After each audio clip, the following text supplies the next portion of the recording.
The Gospel according to Mark, chapter 8. Jesus feeds the 4,000. During those days, another large crowd gathered. Since they had nothing to eat, Jesus called his disciples to him and said, "I have compassion for these people. They have already been with me 3 days and have nothing to eat. If I send them home hungry, they will collapse on the way, because some of them have come a long distance." His disciples answered, "But where in this remote place can anyone get enough bread to feed them?" "How many loaves do you have?" Jesus asked. "7," they replied. He told the crowd to sit down on the ground. When he had taken the 7 loaves and given thanks, he broke them and gave them to his disciples to distribute to the people, and they did so. They had a few small fish as well. He gave thanks for them also, and told the disciples to distribute them. The people ate and were satisfied. Afterward, the disciples picked up 7 basketfuls of broken pieces that were left over. About 4,000 were present. After he had sent them away, he got into the boat with his disciples and went to the region of Dalmanuta. The Pharisees came and began to question Jesus. To test him, they asked him for a sign from heaven. He sighed deeply and said, "Why does this generation ask for a sign? Truly I tell you, no sign will be given to it." Then he left them, got back into the boat, and crossed to the other side. The disciples had forgotten to bring bread, except for 1 loaf they had with them in the boat. "Be careful," Jesus warned them.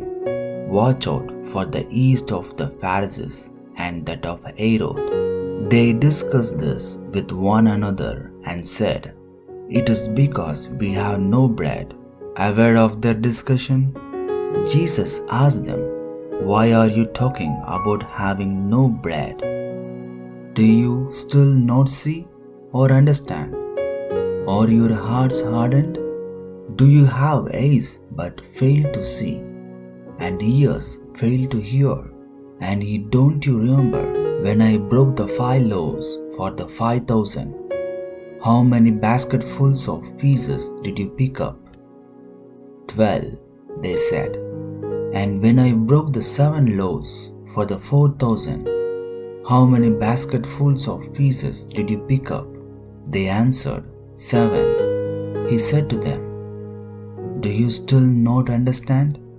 They came to Bethsaida, and some people brought a blind man and begged Jesus to touch him.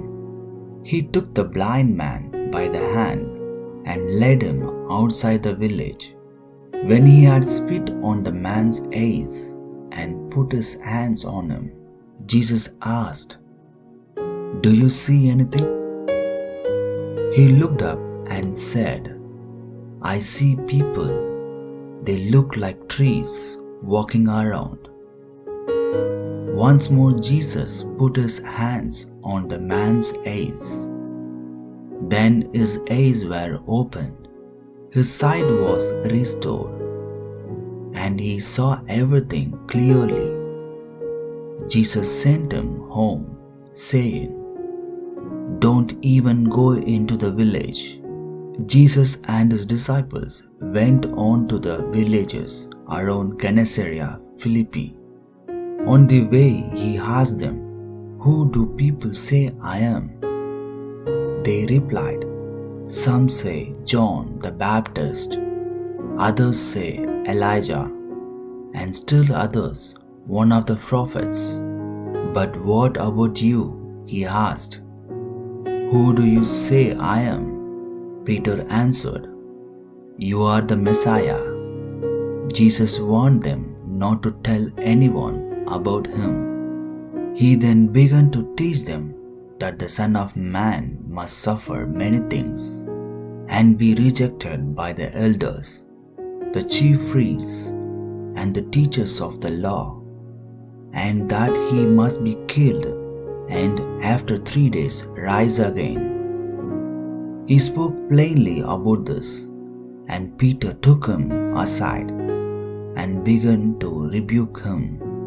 But when Jesus turned and looked at his disciples, he rebuked Peter. "Get behind me, Satan," he said. "You do not have in mind the concerns of God, but merely human concerns." Then he called the crowd to him along with his disciples and said, "Whoever wants to be my disciple must deny themselves and take up their cross and follow me.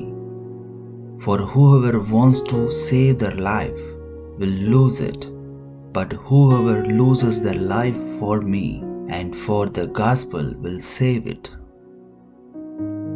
What good is it for someone to gain the whole world yet forfeit their soul? Or what can anyone give in exchange for their soul? If anyone is ashamed of me and my words in this adulterous and sinful generation, the Son of Man will be ashamed of them when he comes in his Father's glory with the holy angels."